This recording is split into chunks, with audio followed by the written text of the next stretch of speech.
Assalamualaikum warahmatullahi wabarakatuh. Alhamdulillah, alhamdulillahilladzi ja'alna wa iyyakum min ibadihi shalihin.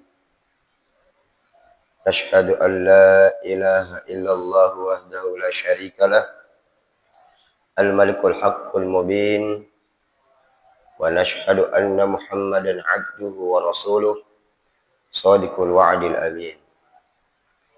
Allahumma salli ala sayyidina Muhammad wa ala ali sayyidina Muhammad.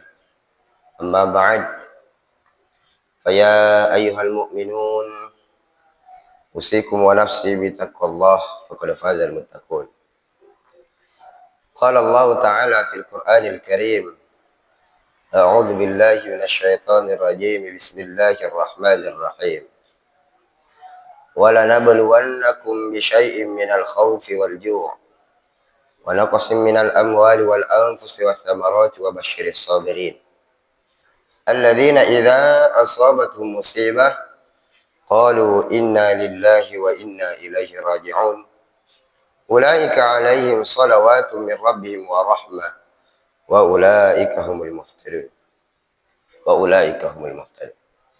صدق الله العظيم wa sadaqa rasulun nabiyul karim wa nahnu ala dzalika minasyahidin wasyakirin. Sidang jamaah Jumat yang dirahmati oleh Allah Subhanahu wa taala. Sebagai umat Islam, marilah kita mengutamakan bersyukur kepada Allah Subhanahu wa taala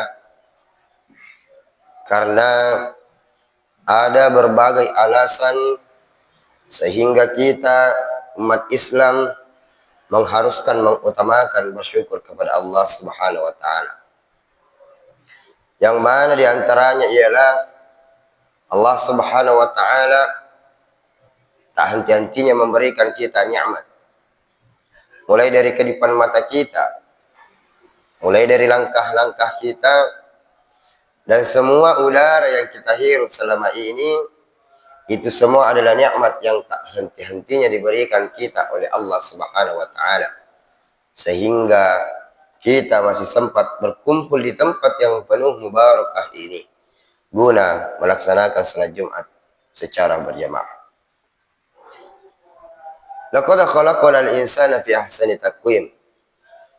Dan sungguh Allah telah menciptakan manusia dengan sebaik-baik bentuk. Jadi apapun yang menjadi ciptaannya Allah Subhanahu wa taala, baik itu tumbuhan, hewan, dan lain sebagainya, yang paling sempurna bentuknya, yang paling baik bentuknya, Pak, adalah manusia itu sendiri. Jadi itulah sedikit alasan kenapa kita sebagai umat Islam mengharuskan bersyukur kepada Allah Subhanahu wa taala. Salawat dan taslim atas junjungan Nabi Allah Muhammad sallallahu alaihi wasallam. Allahumma shalli ala sayyidina Muhammad. Nabi dan Rasul yang senantiasa menjadi rahmatan lil alamin. Nabi dan Rasul yang senantiasa menjadi penyempurna akhlak. Nabi dan Rasul yang senantiasa diutus oleh Allah Subhanahu wa taala menjadi uswatun hasanah, menjadi contoh teladan yang baik bagi kita semua, bagi semua umat Islam yang ada di muka bumi ini. Sidang jamaah Jumat yang dirahmati oleh Allah Subhanahu wa taala. Jika kita berbicara tentang ujian, salah satu keistimewaan yang diberikan umatnya Rasulullah sallallahu alaihi wasallam oleh Allah Subhanahu wa taala di 14 abad yang lalu, Allah Subhanahu wa taala telah memperingati kita tentang ujian, tentang musibah. Allah Subhanahu wa taala telah menyampaikan kepada kita semua di dalam Al-Qur'an. Wala nabluwannakum bisyai'in minal khaufi wal ju' wa naqsin minal amwali wal anfusi was thamarat. Jadi kami pasti akan menguji kalian semua. Jadi Allah Subhanahu wa taala pasti akan menguji kita semua. Yang mana yang pertama ialah dengan sedikit rasa takut. Kenapa Pak? Allah Subhanahu wa Ta'ala menguji kita dengan rasa takut. Karena kita sebagai manusia akan mengingat Allah Subhanahu wa Ta'ala jika kita berada dalam rasa ketakutan. Maka daripada itu, Allah Subhanahu wa Ta'ala menguji kita yang namanya rasa takut, karena Allah ingin melihat siapa di antara hambanya yang tetap mengingat Allah Subhanahu wa Ta'ala, baik berada dalam rasa takut maupun rasa takut itu telah meninggalkan dirinya. Lalu kemudian ujian yang diberikan kita oleh Allah Subhanahu wa Ta'ala ialah dengan rasa lapar. Di setiap tahun bulan suci Ramadan, Allah Subhanahu wa Ta'ala mewajibkan kita untuk berpuasa, yang mana salah satunya ialah menahan rasa haus dan rasa lapar.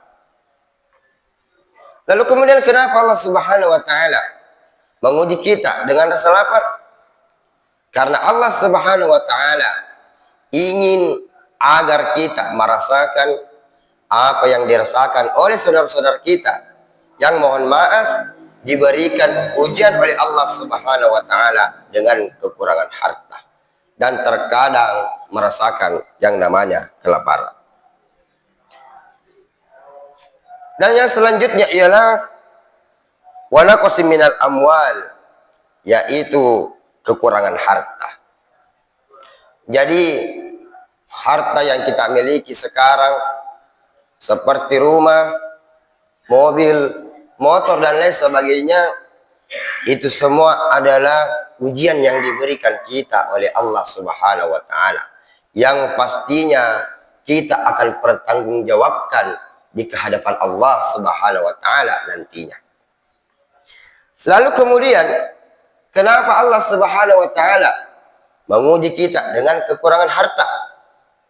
Karena Allah Subhanahu wa Ta'ala ingin melihat siapa di antara hambanya yang tetap mencari rezeki Allah Subhanahu wa Ta'ala dengan cara yang halal, meskipun diberikan harta yang berkecukupan oleh Allah Subhanahu wa Ta'ala, atau meskipun diberikan rezeki yang secukupnya oleh Allah Subhanahu wa Ta'ala.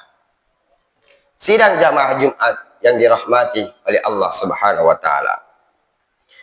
Adapun ujian selanjutnya yang diberikan kita oleh Allah Subhanahu wa Ta'ala ialah wal anfus, yaitu kekurangan jiwa.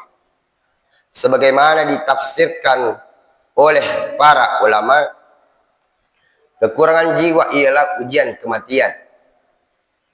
Jadi orang tua kita, istri kita, anak kita yang telah meninggal, itu semua adalah ujian yang diberikan kita oleh Allah Subhanahu wa Ta'ala.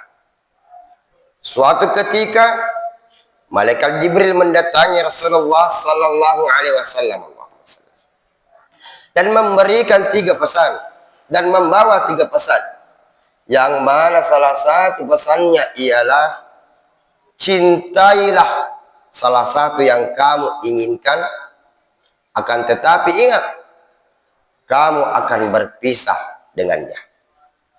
Jadi orang tua yang mencintai anaknya, anak yang mencintai orang tuanya, suami yang mencintai istrinya, begitu pula sebaliknya, istri yang mencintai suaminya, silahkan.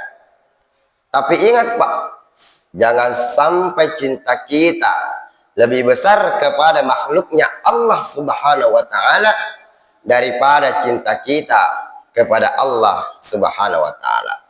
Dan inilah sebabnya kenapa Allah Subhanahu wa Ta'ala menguji kita dengan ujian kematian. Karena Allah Subhanahu wa Ta'ala ingin melihat siapa di antara hambanya yang cintanya lebih besar kepada Allah Subhanahu wa Ta'ala daripada cintanya kepada makhluknya Allah Subhanahu wa Ta'ala. Sidang jamaah Jumat yang dirahmati oleh Allah Subhanahu wa Ta'ala. Dan selanjutnya ialah wasamarat, yaitu kekurangan buah-buahan. Jadi Allah Subhanahu wa taala menguji kita, yang pertama ialah rasa takut, kemudian rasa lapar, kemudian kekurangan harta, dan ujian kematian, dan yang terakhir ialah ujian kekurangan buah-buahan. Dan di akhir ayat ini Allah Subhanahu wa taala mengatakan, wa basyiris sabirin, dan berikanlah kabar gembira bagi orang-orang yang bersabar. Lalu siapakah orang-orang yang bersabar itu? Maka di ayat selanjutnya, alladzina idza asabatuhum musibah qalu inna lillahi wa inna ilaihi raji'un, yaitu orang-orang yang apabila ditimpa musibah mereka mengucapkan inna lillahi wa inna ilaihi raji'un, sesungguhnya kami adalah milik Allah dan sesungguhnya hanya kepada Allah lah kami akan kembali. Lalu kemudian kabar gembira apakah yang diterima oleh orang-orang yang bersabar? Ulaika alaihim salawatun min rabbihim wa rahmah wa ulaika humul muhtadun. Mereka itulah orang-orang yang memperoleh ampunan dan rahmat dari Tuhannya, dan mereka itulah orang-orang yang mendapat petunjuk. Memare mabaraka lauridi maneng barakallahu li wa lakum fil qur'anil azim wa nafa'ni wa iyyakum bima fihi minal ayati wa dzikril hakim fataqabbal minni wa minkum tilawatahu innahu huwas samiul alim.